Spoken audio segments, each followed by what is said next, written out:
Hi guys, on Tuesday night, two senior members of Boris Johnson's government resigned. Officially, they said that they were quitting because the public expect government to act properly, competently and seriously, and this was not happening. The reality is that while they benefited from having Boris Johnson in number 10, they now know that his premiership is in a tailspin and they want to bail out before it hits the ground. These are people who were singing praises of Johnson less than a week ago, so don't put too much into their alleged concern for the direction the government is going. But this mess is not the doing of Boris Johnson and his lies. No, it's the fault of members of the public, such as people like Alastair Campbell, according to the newly minted Chancellor Nadhim Zahawi, and his crap was called out by Nick Robinson of the BBC. Enjoy. So when I said the specific allegations, it was the incident that took place at the Carlton Club, which Prime Minister didn't know. He heard about it. He was then informed that there's been a formal complaint, which is when he took the decision to remove the whip. So you only meant certain specific allegations, not other specific allegations. I was being asked about what happened with the Chris Pincher. What happened on the night of the Carlton Club. But as you reach for your words, Mr. Chancellor, are you not in danger of doing precisely what Lord MacDonald said on this programme yesterday, giving us sort of the truth while crossing your fingers and hoping for the best? Why don't you clear this up? Everything ministers have told us since this story broke, day after day, was not true, because that's what you were told to say by 10 Downing Street. And it was not until a former senior civil servant had the courage to say so that the Prime Minister then had to admit it. Well, first of all, Lord MacDonald's point was investigated at the Foreign Office and, of course, was resolved. The Prime Minister last night apologised for making the mistake, and of course, with the benefit of hindsight, he shouldn't have appointed Chris Pincher. He said that, I think... First of all, it was not the benefit of hindsight. Johnson knew about this guy for years. Back in 2019, Johnson knew that this guy was dodgy, and he appointed him anyway.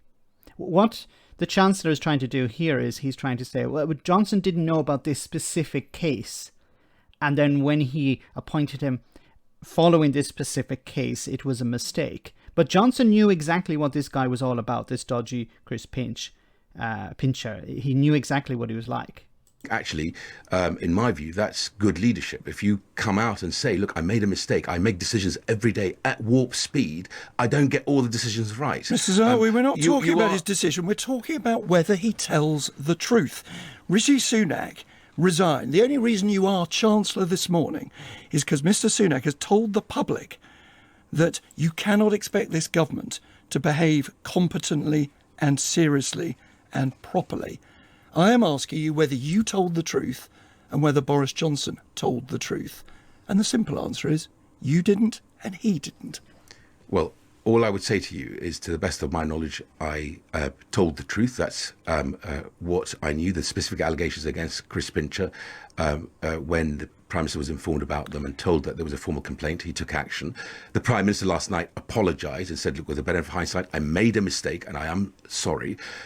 Look, we've got a big challenge to deliver, to rebuild the economy and grow the economy. We've got a war raging on our continent. Indeed. So let's come to the economy in just a second. Before we do that, just hear me out for a second. Go on. The people egging us on to turn on one another are people like Alastair Campbell. And in my view, wherever Alastair Campbell is, any Conservative should be on the other side of that argument. Mr. Zahawi, we're talking about the resignation of senior Conservatives. It is frankly insulting for you to suggest that this is a crisis created by your political opponents.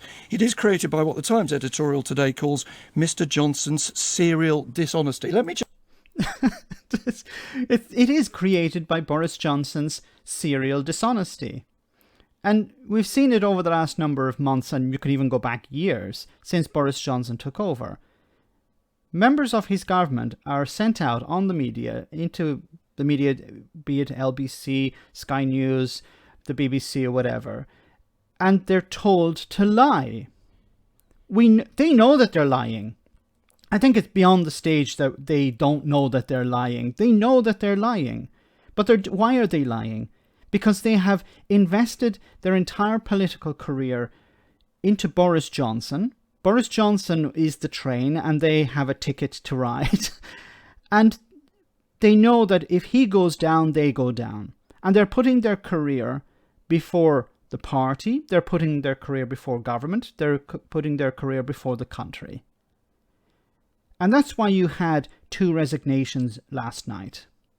Because these 2 individuals, these 2 ministers, decided, if Boris Johnson goes down, I'm not going down with him. I'm bailing out before this plane hits the ground.